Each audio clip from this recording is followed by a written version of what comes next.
My collaborator on the projects that I'm going to talk about is Professor John Magnuson, who is head of imaging at our hospital here on campus.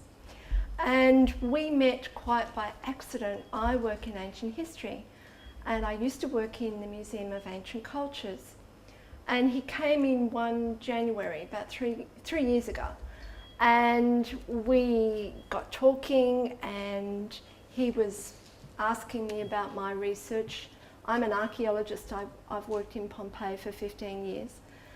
My PhD work was actually analysing pottery from Pompeii, because prior to becoming an archaeologist, I was a commercial potter.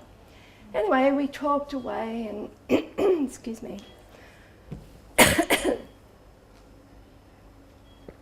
Oh, excuse me, I'm going to lose my voice now. We talked, and as he was going around, he was telling me about his research using CT scanners.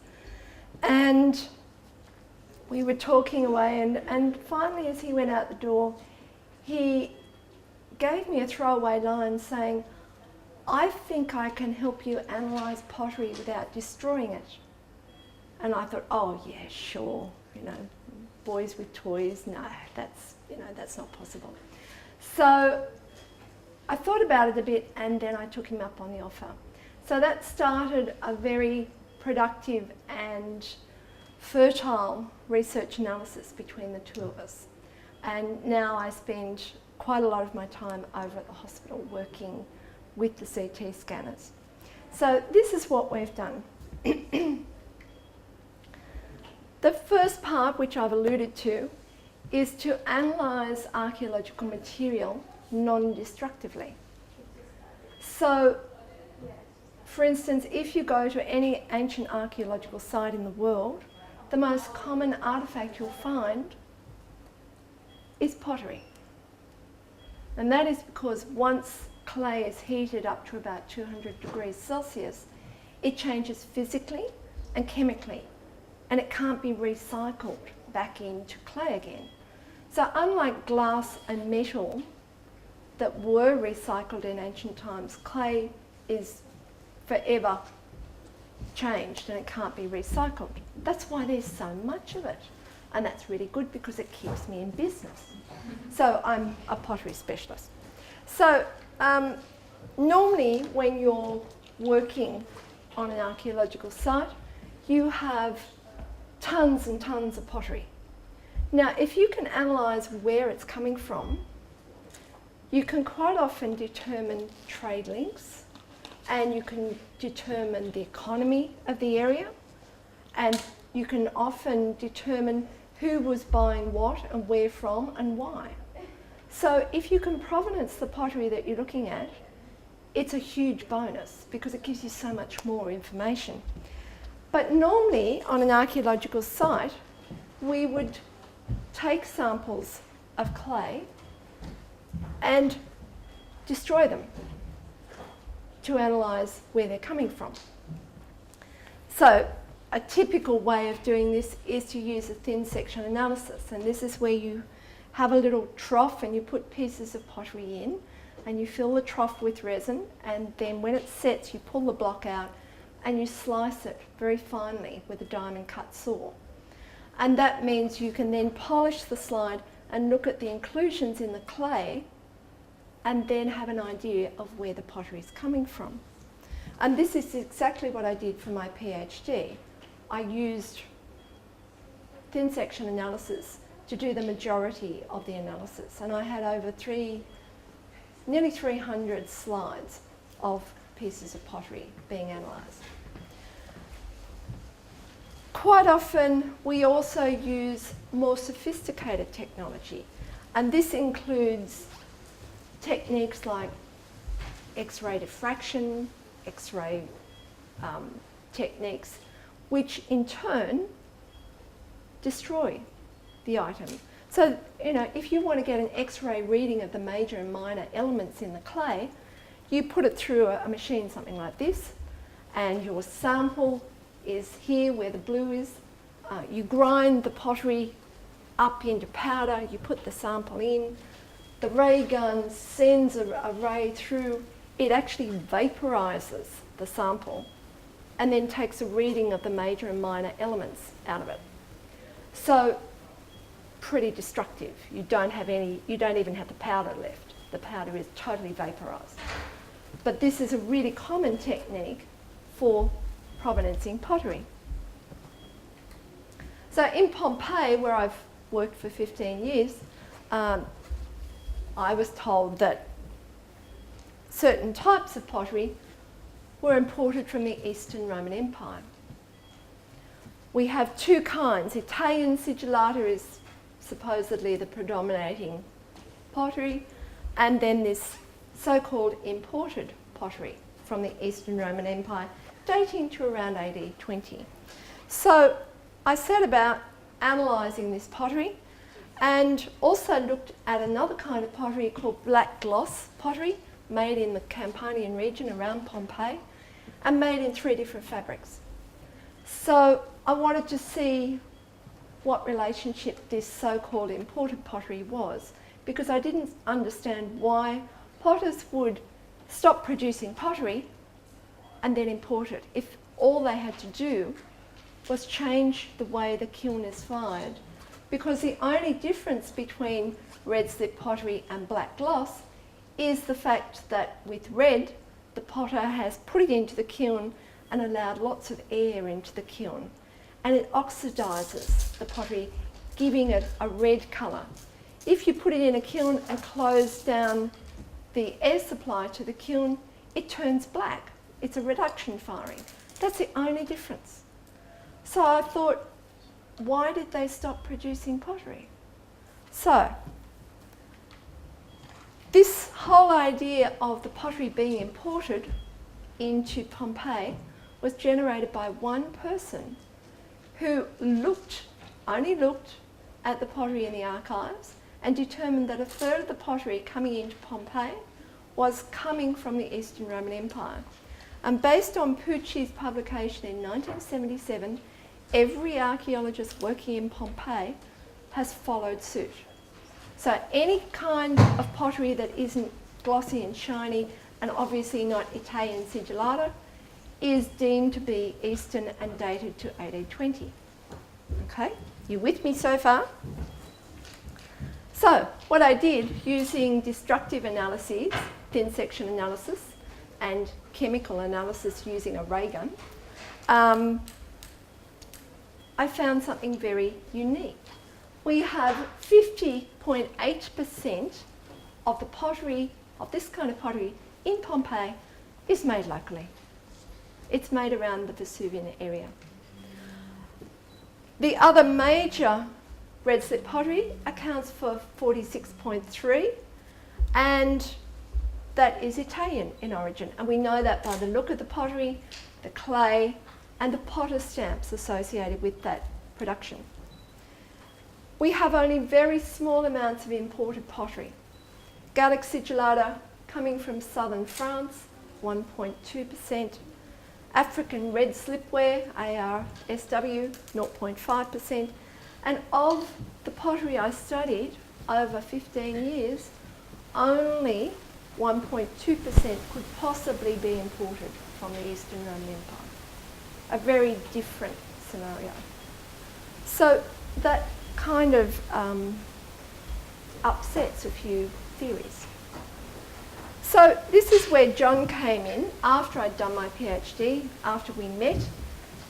He introduced me to a dual energy computed tomography machine. This is a whiz-bang machine that usually people go through to get their body scanned. Don't know whether you've ever been in one, but this is what it's like. Now I don't know where, oh, it's not going to work.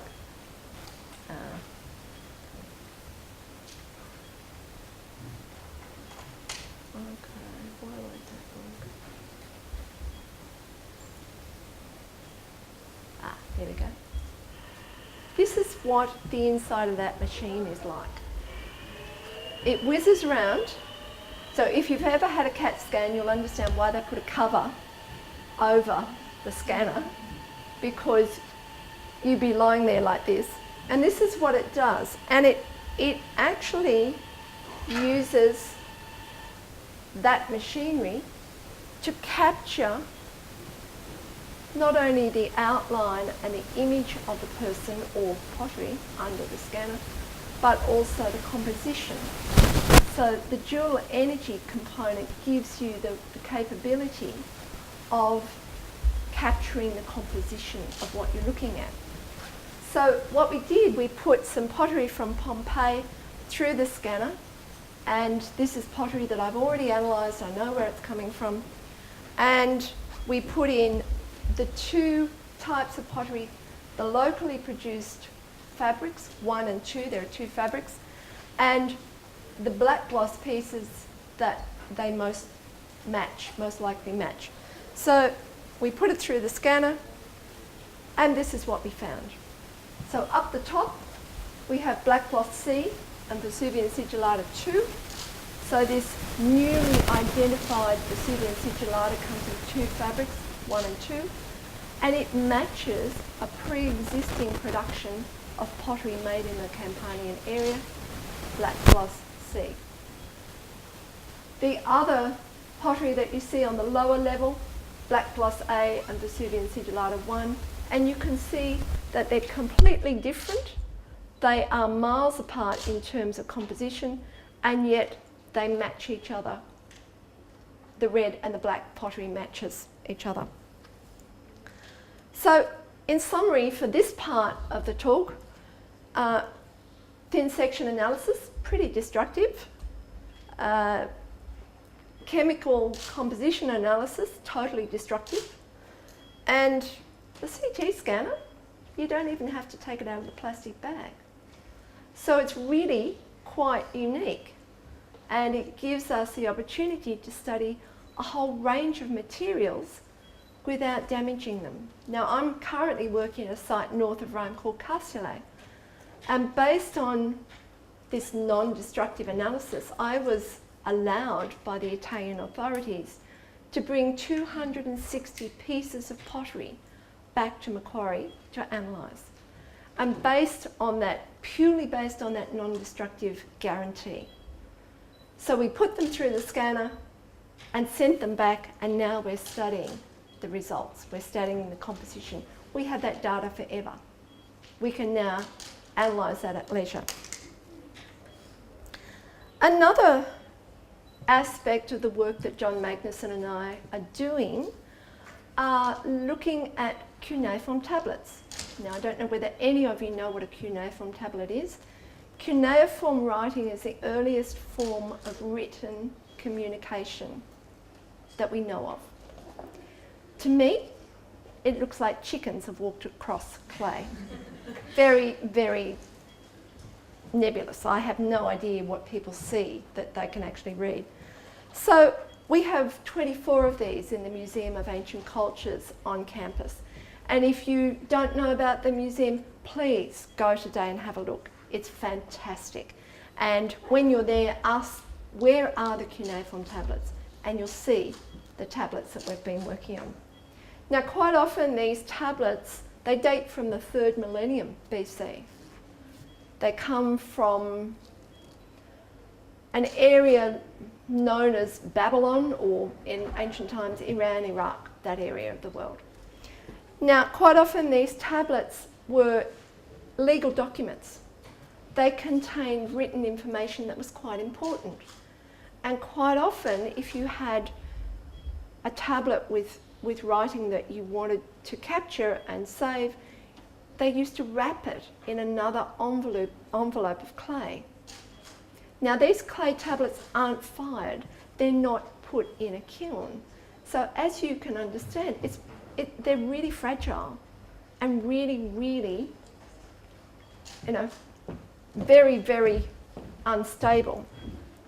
So to break the outer layer, to break the envelope off the inner tablet, you destroy the outer wrapping, which has information on it as well. It's part of the artefact.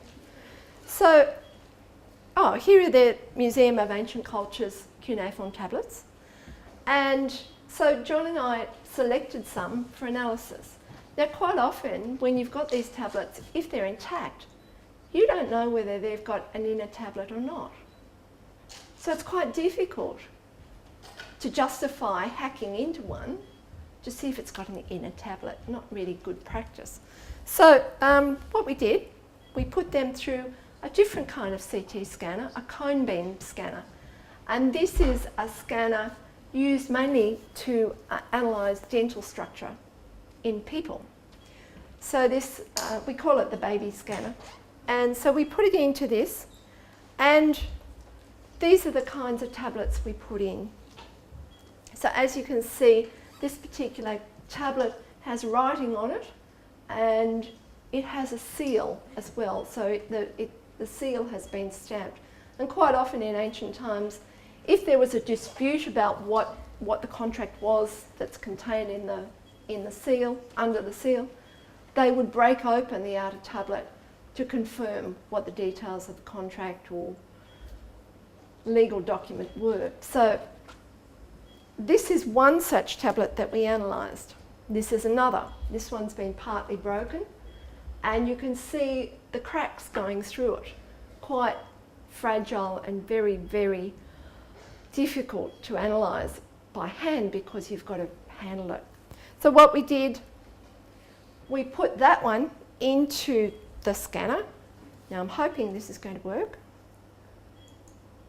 No, it's not going to work.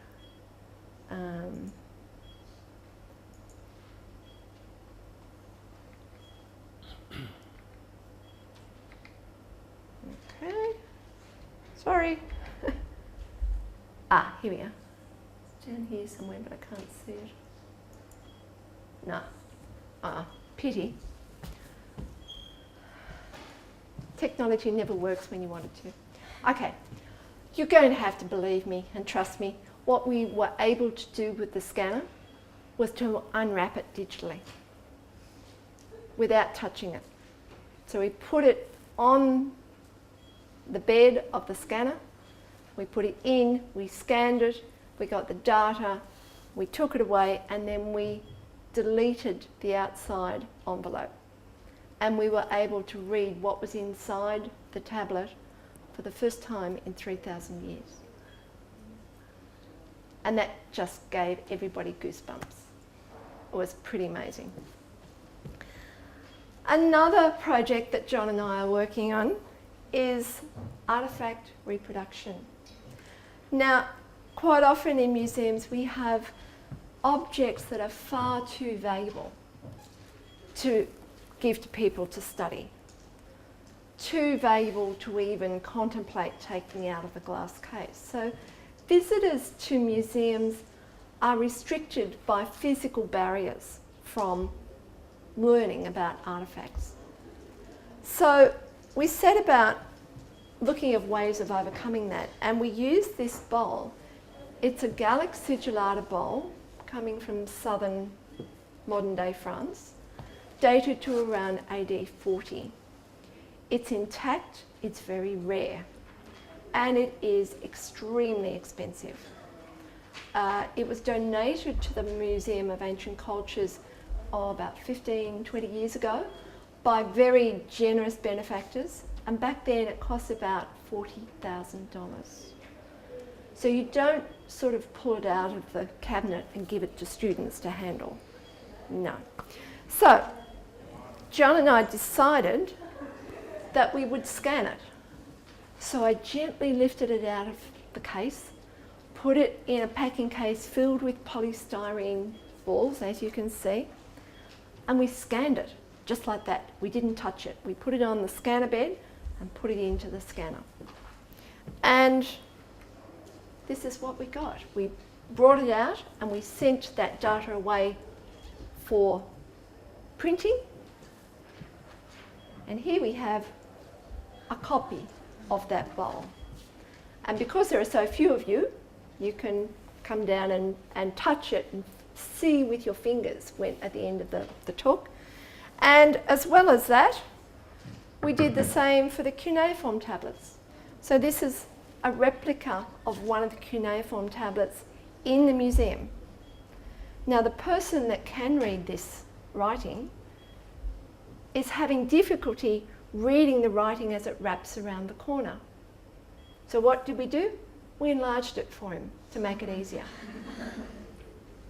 So please feel free to come and look at these when you're leaving, or if you want to touch them, pick them up, feel them. But I would recommend going and seeing the others, the real ones, in the museum sometime today if you can. It's a great museum. It's at the western end of the campus. So a lot of people have been involved in our work, and we acknowledge Macquarie Medical Imaging and the superintendents of Naples and Pompeii and Umbria and the Italian Ministry of Culture.